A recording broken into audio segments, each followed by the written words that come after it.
In March 2026, a cultural gathering took place in South Africa, Eastern London. It was an unprecedented event where cars were burned, people ran and shops were looted. The trigger, a rumor about a Nigerian king crowned on an Igbo soil. The Nigerian High Commission came immediately. There was no coronation, it was simply a cultural event. Yet another demonstration. This time around, it's led by the progressive forces of South Africa and their allies outside the Nigerian High Commission. They want accountability after the controversial installation of the Igbo King in the Eastern Cape. The group says any parallel or perceived competing leadership structures are viewed as deeply inappropriate. Yet, it was already too late. The streets were already burning. People were running from where and within.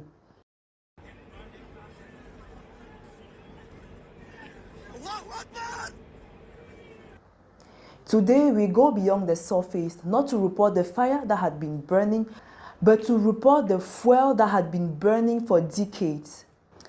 Welcome to this episode. Stay tuned because this story is about us. Don't forget to scan the QR code on your screen or click the link under the description in order to have more stories likely.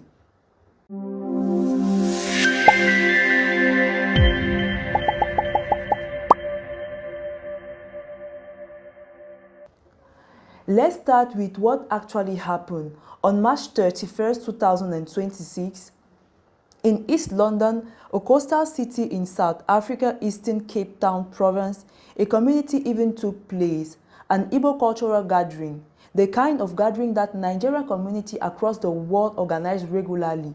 Music, dress, celebration of heritage.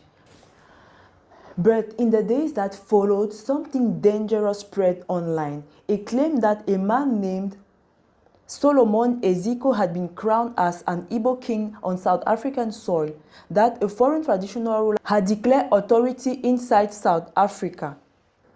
Action SR, a South African political party, mobilized. Their argument: South African law, specifically the Traditional Xhosa Leadership Act of 2019, required formal presidential recognition for a traditional ruler.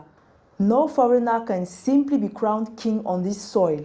The line, that's the Action SA parliamentary leader.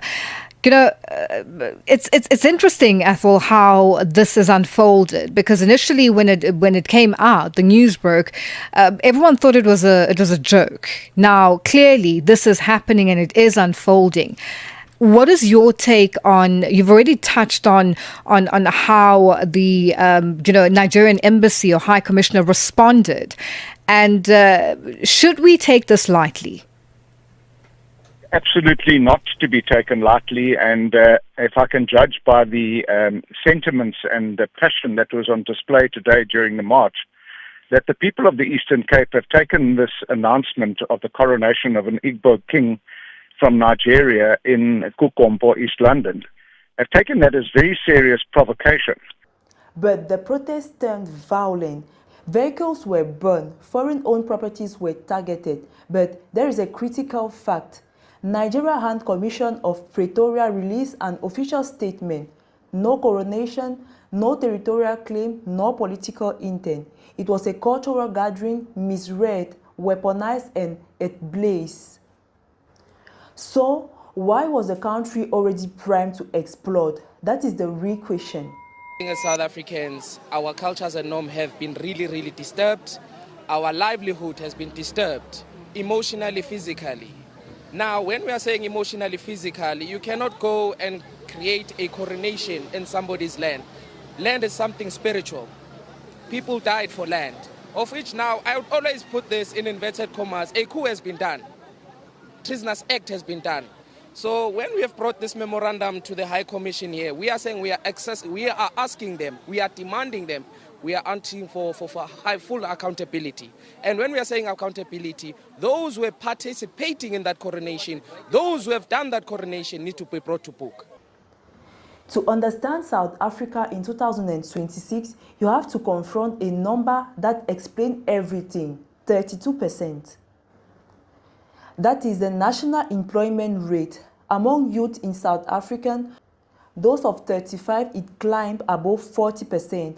Among half of the young people in the country cannot find work. The key data points in South Africa in 2026 name the following database. These are not just numbers, this is a daily reality of millions of people getting up with no income, no electricity, poverty hungering them. The power cut known as load shedding, and the government that has been visibly struggling to corruption and service delivery failures for over decades. For a universal basic income grant that is above poverty line, and this budget needs to speak to that, because in South Africa we face a crisis of unemployment, mass unemployment. People are dying because of hunger, because of poverty. Families are dying of suicide because of the crisis of hunger. And for that, we're saying we want a basic income grant to meet this crisis. Now, into that vacuum of desperation, a political vacuum entered into the narrative. Movements like the Operation Dudola formed in Soweto in 2021 mobilized the entire community around one demand: push out the foreigners, the Zimbabweans, the Mozambicans, the Nigerians, the Congolese, shut down their shops and end their presence. Their argument: foreign nationals stealing their jobs, running drugs and feeding hospital meant for South Africans. If you live in the township of Diepsloot in the north of Johannesburg, accessing free public health care is not guaranteed. It depends largely on your nationality. If you don't produce a South African identity document, this man and his colleagues will stop you from entering the community clinic. They are members of an anti-migrant group called Operation Dudula. The evidence says otherwise. Study after study shows that the immigrants in South Africa do not take jobs from citizens. They often create economic activities in areas the formal sector ignores. But when you are hungry, when the light goes out at 10 p.m. and you cannot pay rent, evidence does not travel as fast as hunger. 2026 is an election year in South Africa. Local municipal elections are scheduled, and there will be the first real test of the national mood since the unprecedented government of national unity was formed in 2024. The ANC, the party of Mandela, and the party that led the country out of apartheid, it is fighting for survival. Its support base have been eroding for years. Corruption, failed state-owned enterprise, blackout, broken promises. Into that vacuum, radical voices are gaining the ground. The MK party of Jacob Zuma's vehicle, the EFF, Economic Freedom Fighter, with their promises of land expropriation, and now parties like Action SR and the Patriotic Alliance, whose anti-immigrant rhetoric has become a direct electoral strategy. Human Rights Watch and Amnesty International have been clear. Politicians are deliberately stoking anti-immigrant hatred to win the votes. The government had failed to prosecute a single perpetrator of xenophobic violence across multi-waves going back in 2008. The impunity, years after years, attack after attack. Political analyst Dr. Levi Ndor says youth political organizations remain critical to the future of South Africa's democracy, but warns that many young people feel excluded from meaningful participation. And every election cycle, the rhetoric gets sharper. Now, let's zoom out, because what is happening on the street of South Africa now is not happening in a vacuum. The country is fighting a war in multiple fronts simultaneously. Internationally, South African relationship with the United States had hit the lowest point in decades. The US has imposed 30% of tariffs in South African export. It has cut aid. It expelled South African ambassador.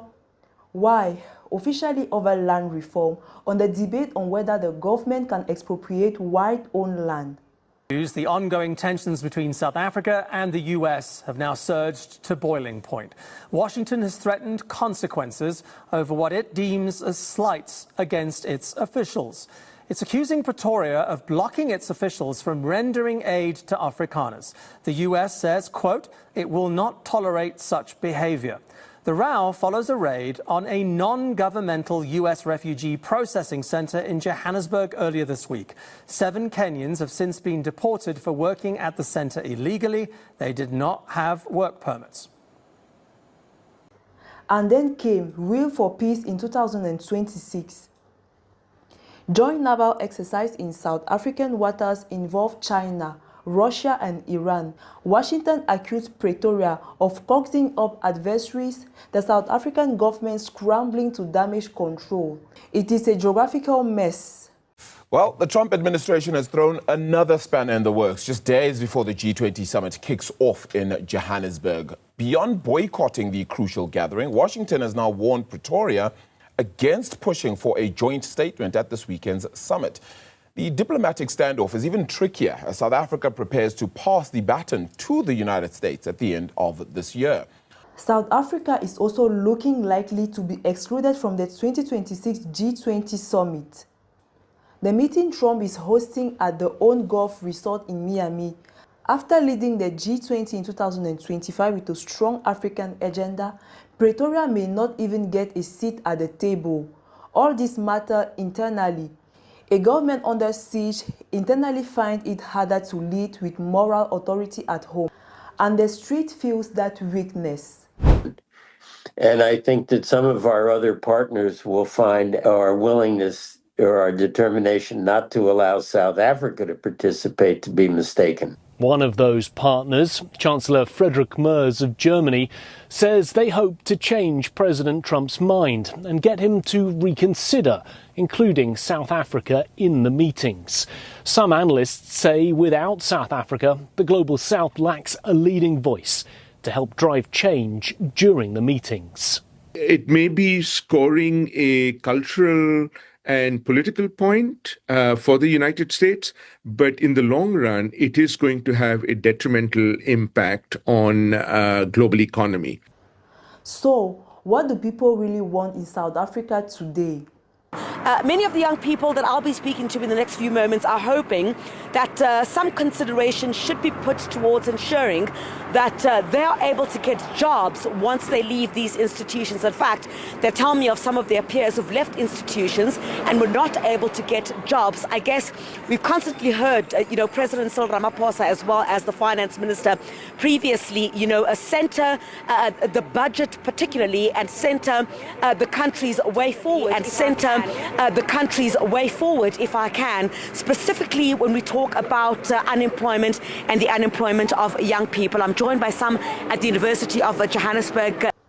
The South Africans burning cars want work. They want electricity.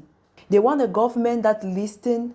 They are in pain, real legitimate economic pain, and they have been handed a scapegoat instead of solution. The African immigrant living in fear wants something slimmer. Savor, dignity, the right to work, build a life without waking up to a mob at their door. And civil society, the researchers, the human rights lawyers, the NGOs want accountability. They want a government that prosecutes xenophobic attackers, that stop using migrants as political footballs. That stop using migrants as political football. Early on, you were telling me about a relative who is, has graduated, but is sitting at home without a job. Yeah, she did civil engineering, which brings a lot of attention to the fact that this country doesn't generate more jobs because it doesn't matter which field is it. Engineering is a very needed course, so basically, if that means that there is no employment in that, so that screams a lot of concern in the country. So yeah, I would like for that to change also. This is not just South Africa's story. Across the continent, from Cameroon to Kenya to Senegal, we are watching the same pattern. Economic pressure, political instability, political failure, foreign national becoming the target, Pan-Africanism, the dream that brought us from African Union, that gave us freedom movement framework. That Kwame Nkrumah died believing that that dream is being tested every time a Nigerian runs from a mob in Johannesburg. If this episode made you feel differently on what you see on the news, that was the goal. I want to hear from you. Do you think African governments do enough to protect migrants? Is Pan-Africanism solidarity still existing in 2026? Drop your thoughts in comment. I'm listening and responding to everyone. If you are watching Beyond Africa outside Africa, share it with someone who need context beyond headlines. Subscribe if you want analysis that goes beyond the noise. See you soon. Drop your thoughts in comments.